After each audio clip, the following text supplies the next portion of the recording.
Good afternoon. My name is Sandra Ferreira. I'm a licensed psychotherapist with over 30 years of clinical experience, and we are here again in another video about some tips and information about mental health.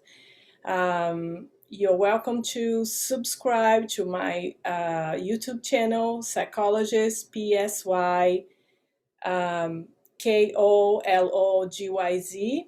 and to receive weekly notifications of new videos, and also to check our other videos that we have there with other teams. So every video we bring a different team related to mental health.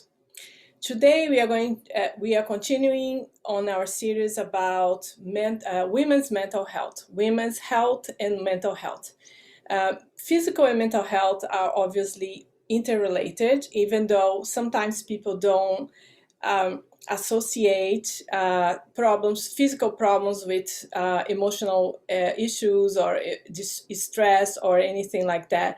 Even sometimes medical professionals, your doctors sometimes don't make a big emphasis on how much our mental health is interconnected with our physical health.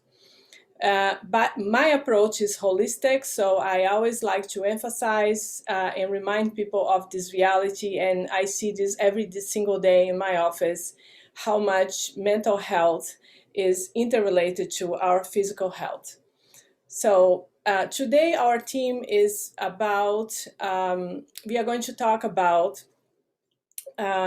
sexual assault and rape.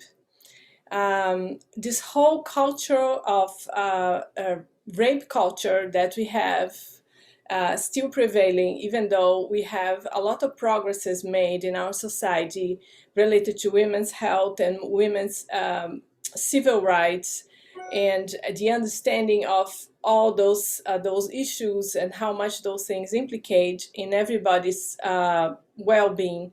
And is a public health issue, not only related to women, because a healthy society is a important thing for everyone, but of course affects mostly women, and initially the women's health, because the women are the ones that's most statistically the highest index of victims of rape are women, even though men can also be raped and by other men or even by women, but statistically the numbers are much higher with female victims. So what is the rape culture? The rape culture is everything, all the beliefs, all the social beliefs that is promoting the behavior of rape, from objectifying women, placing women as a sexual object, over sexualizing, not respecting women's boundaries, not understanding the no's, not understanding the necessity to respect the women's needs and wants in every moment, not only during the sexual interactions, but in every moment. All those behaviors somehow are related to the rape culture. So when, for example, a man make a comment about a woman in the street or even at work, like comments that's directly expressed to the woman or in her back amongst other men, all those things are extremely invasive and objectify women. So the other aspect of the rape culture is the victimization of the victim, the criminalization of the victim. Excuse me. So when some kind of sexual assault happen, or sexual abuse or rape happen, uh, if the person, if the ones that are listen to this story, or knowing, learning about the story, think or make a comment about, oh, but why was she walking there in that time of the day, or that late at night, or why, which kind of clothes she was wearing, or which kind of behavior that she had, why she didn't react, why she didn't call the police, why she didn't do that. It means that she probably liked, or she is uh, provoked somehow their behavior.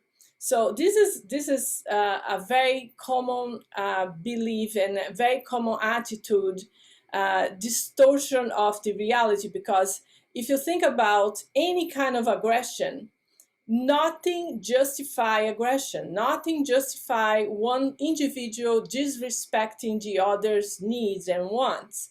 Nothing justifies crossing boundaries without the permission of the other person. And also, even the person agreed initially, if they change their mind for some reason, they started feeling bad, or they, for whatever reason, they change their mind in the middle of the situation, they say no, and they are not listened, this also constitutes rape.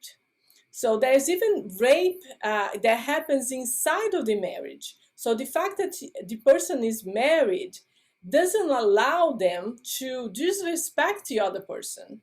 It's like they continue to be an individual that needs to be respected, and need to be um, have treated with the same consideration as you treat a stranger, or a coworker, or your boss. So you never do something that would cross the boundaries with your boss, for example, right? So you'd go in a meeting, for example, in a corporate meeting, or in a business meeting of any sort. And if you really like that person, if you feel attracted to that person, you're not never gonna interrupt the meeting and give the person a kiss in the mouth. Or if you not do certain things in public, or in professional situations, it means that it's not okay to do publicly, privately as well. Of course, like you never express your emotions, or act sexually in public, even with respect, with boundary. I'm using an example that's very extreme, but just for you to think about, of the distortions that happens on people's minds. Just because you are in a private setting, you're going to disrespect the other person's wishes and boundaries, right? This is never okay, it's never acceptable.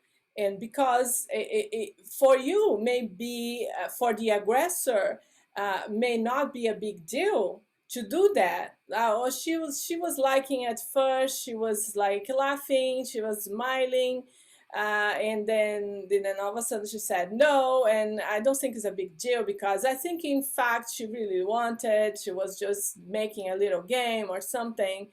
And so for the aggressor, perhaps it was not a big deal, but the fact that that interaction, that experience may have on that women at that moment, can be extremely destructive, which you don't even know. You can never know. And therefore, for that reason, you always need to respect and know, whatever the circumstances are, even coming from your own marital spouse. So in terms of hypersexualizing the women, right? There's a lot of expectations. Like, for example, I see a lot of shows in TV or something, or situations where if the woman is dressed in a way that make her body look beautiful, that she's showing some legs or she's showing a little cleavage, or simply if the clothes is fitted and shows her curves or something, automatically there's a reaction from the other person, specifically the male, in the sense that they feel entitled to make a comment that may not be welcome to that person, or make that person feel uncomfortable, or make that person feel objectified. So, for example, the woman is there to do an interview about her book, or about her professional capacities, or about political debate, or anything like that. And the focus has been on the fact that she's a woman, she's attractive, or on any part of her body. So this is like objectifying the woman and making her her total being be diminished. So people are not going to start to pay attention on what she's saying, and instead going to be focusing on that part of the body or whatever that comment was made about. And that's extremely disrespectful, because what you want to present is the content, is her thoughts, her ideas, her skills, professional skills, etc., and not to be just considered an object for people to make comments or something like that. So this happens a lot in work environment, and in the United States, thank God, there's much more laws about it to protect women, like sexual harassment in the workplace and things like that. But nevertheless, people don't cross the lines that strongly or so blindly, but it still happens. It still happens. Things like if your boss sexually harass you, or even like that they have this kind of culture. If you don't comply with their wishes or their games, or whatever level this kind of expectation is, the women sometimes don't get promotions. They sometimes get their salaries lowered, or or even get persecuted until the point that she's fired. So all those things happens, and we need to be aware. We need to kind of report, and we need to protest those kind of things, because this is not acceptable in the 21st century. It's about time for us to understand that we are all equal, and we need to respect each other. And a healthy society only happens when everybody is respected equally. Everybody is given the same rights to succeed in every aspect of their life, and everybody has the same right to be listened and to be respected in their boundaries as individuals. So the traumas that even a mild interaction can cause is tremendous. For example, I have clients who have developed eating disorders, either one way or the other, either like overeating and becoming obese, or becoming anorexic because they don't like themselves. One way or the other, they are punishing themselves for being beautiful. They're deforming their own body because they don't want to be beautiful anymore, because they have been recurrently victims of sexual harassment in the streets, or some of them have not even been raped, just for you to understand the extent of damages that this mentality and this kind of behavior can cause in the mental health of a woman. So it is extremely destructive and damaging, and therefore is absolutely not acceptable. And everybody needs to be understanding that this is about public health, and those things need to change. And it's up to everyone, both men and women, the man that's aware, that's more conscious, that's more civilized, I would say, because those kind of behaviors are really barbarian, and really shows how underdeveloped those men are, spiritually and psychologically. uh, because is a very selfish kind of attitude, is a very visceral kind of attitude, not considering the other human being as a whole, not respecting their feelings and everything, and focusing over sexualizing interactions, human interactions. So this is a sign of underdevelopment in terms of their psychological structure, and also spiritually speaking. So the men that are more evolved, that are more civilized, and also the women that are aware of those problems and understand the impact of this on their own health, and also the other women's health, and even the collective health, the social health. It should be reporting, and should be proactively living in a way that we go towards eradicating this kind of problem from our society. The actions need to be from reporting to police, to the authorities, reporting to the media, making documentaries, making movies about it more and more,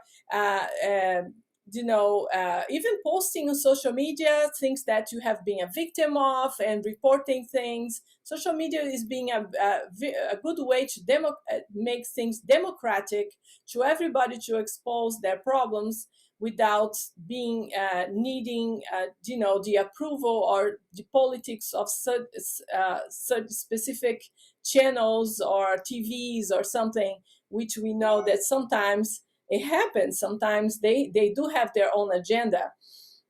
So reporting those kind of things, and also educating the children, both women and men, need to be educated from childhood about those behaviors. So women should not accept, because there's a lot of women that are very chauvinistic, is very somehow, without realizing, promoting the rape culture. They themselves judge other women on the way they dress, the way they present themselves, and in situations of rape or sexual abuse, instead of being sensitive or helping the victim. They criminalize the victim instead of the perpetrator, and this is absolutely unacceptable, especially coming from women. So we all of us, both genders, and also homosexuals. This happens amongst homosexuals as well, rather females or males or transgenders. So this whole thing about disrespecting the other human being is absolutely not acceptable, regardless of your position in society, regardless of your education, regardless of your gender, regardless of anything. Is something that we need to kind of understand, that's absolutely a problem, is a disease that needs to be healed in our society, and if we want to have a healthy society.